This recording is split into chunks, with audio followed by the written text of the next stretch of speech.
ओम नमस्ते। मैं बेसीमा आर्य, आप सभी का मेरे यूट्यूब चैनल में स्वागत है।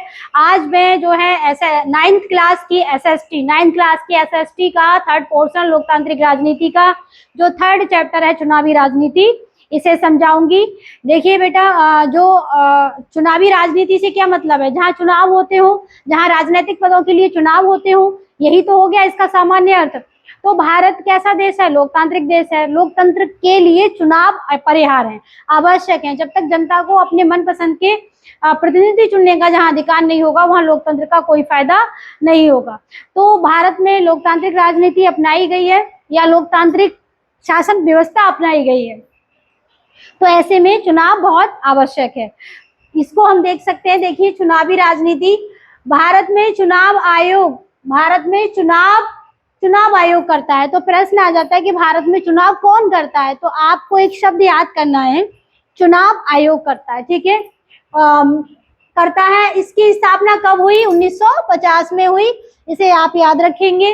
इसमें एक मुख्य चुनाव आयुक्त और 2 अन्य चुनाव आयुक्त होते हैं। बहुत सरल है, बहुत कठिन नहीं है, ये आप याद रख सकते हैं। ठीक है, 2 अन्य चुनाव आयुक्त होते हैं। चुनाव आयोग भारतीय लोकतंत्र का महत्वपूर्ण स्तंभ है। क्यों स्तंभ है? क्योंकि वो देश भर में चुनाव कराता है, और चुनाव जो है भारत की लोकतांत्रिक व्यवस्था का सांस है। अगर चुनाव नहीं तो सांस नहीं। ठीक है, एक तरह से लोकतंत्र जिंदा ही नहीं रहेगा, ये भी कह सकते हैं आप। ठीक है, तो लोकतंत्र क्या है? चुनाव आयोग भारतीय लोकतंत्र का क्या है? महत्वपूर्ण आधार है, महत्वपूर्ण स्तंभ है। अच्छा, चुनाव जो आयोग के क्या कार्य होते हैं, ये प्रश्न बनता है, आप समझ लीजिए।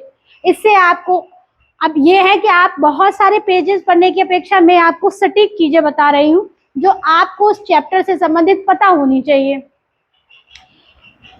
चुनाव आयोग के कार्य, देश में स्वतंत्र निष्पक्ष, ये शब्द याद करने हैं आपको, स्वतंत्र निष्पक्ष और पारदर्शी चुनावों का संचालन कौन करता है? चुनाव आयोग करता है।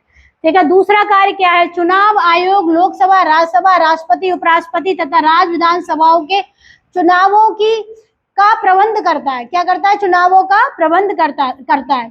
तो जो भी हमारे लोकसभा, राज्यसभा और राष्ट्रपति, उपराष्ट्रपति, इनसे संबंधित जो भी चुनावी व्यवस्था होती है या उनका प्रबंधन होता है, मैनेजमेंट होता है, उसे मॉनिटरिंग करता है। कौन करता है? हमारा चुनाव आयोग करता है।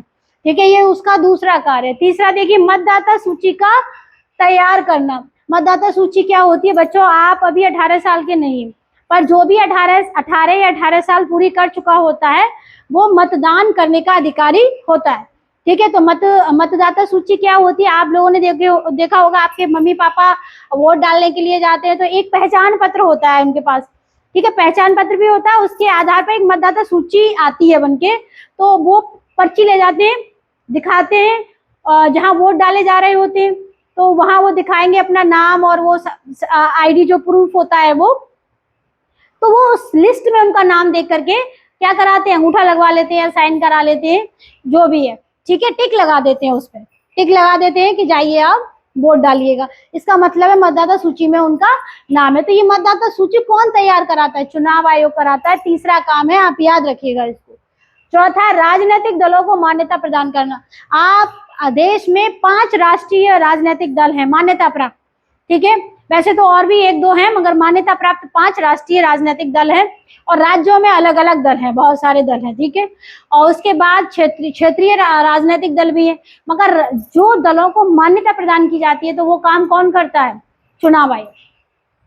चुनाव कार्यक्रम घोषित करना, कब किस राज्य में कब चुनाव होंगे, या जैसे लोकसभा का चुनाव होना है तो कब होना, उसका क्या कार्यक्रम है, या राज्यसभा का चुनाव होना है उसका क्या कार्यक्रम है, ये कौन निर्धारित करता है?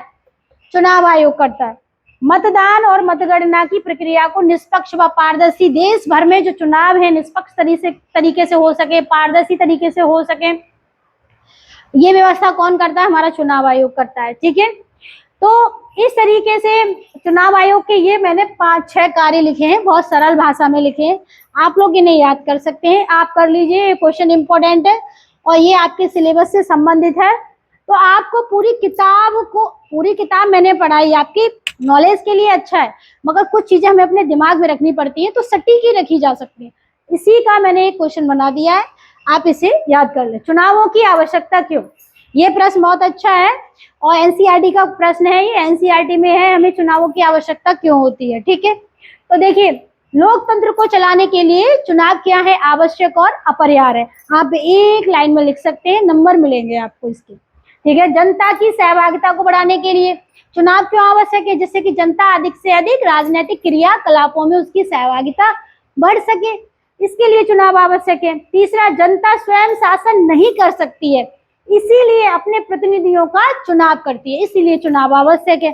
जनता स्वयं शासन, अब ये कहो कि जनता शासन कर ले, लोकतंत्र है, सारी जनता जाकर के संसद भवन में तो बैठ नहीं जाएगी। ठीक है, उसके लिए क्या करते हैं, एक निर्धारित मानदंड बना दिया जाता है, उस पर एक प्रतिनिधि का चुनाव करती है जनता। अगर जो भी चाहे, जिसको भी वोट देना चाहे वो देती है, वो अगर जीत जाता है तो संसद में जाकर के बैठता है। अगर राज्य विधानमंडल का चुनाव है, विधानसभा का चुनाव है, तो राज्य विधानमंडल में जाकर के बैठता है। चौथा देखिए, शासक पर अंकुश लगाने के लिए भी चुनाव आवश्यक है। एक धमकी सी रह जाती है कि लो हम इन्हें नेक्स्ट वोट में, नेक्स्ट जो मतदान होगा उसमें हम क्या नहीं देंगे, वोट नहीं देंगे, नहीं सही से काम करोगे, नहीं जनता की जो आवश्यकताएं उनका ध्यान रखोगे, या जनता की जो भी परेशानियां हैं, समस्याएं नहीं ध्यान दोगे, तो हम क्या नहीं करेंगे, वोट नहीं देंगे आपको। तो एक डर रहता है, एक अंकुश रहता है कि अगले 5 साल में फिर हम नहीं आएंगे, 5 साल तक हमारा चल रहा है, जनता अगले ही 5 साल खत्म होते ही हमें क्या कर देगी, हटा देगी। तो ये एक डर भी रहता है, शासन पर अंकुश भी लगा रहता है। जो भी शासक बनता है या जो भी हमारे राजनीतिक जो नेता होते हैं, इस चीज से क्या होते हैं, थोड़ा सा बहकाते हैं। ठीक है, तो इसलिए चुनावों की आवश्यकता होती है। आपका 1 और 2 क्वेश्चन कवर इससे। ठीक है, इसके बाद छोटे छोटे क्वेश्चंस भी आ जाते हैं, वो भी मैं नेक्स्ट वीडियो में कराऊंगी। ये वाला चैप्टर थोड़ा बड़ा है, लेंथी है और समझाने वाला है, तो मैं आप लोगों से नेक्स्ट वीडियो में मिलती हूँ। Thank you.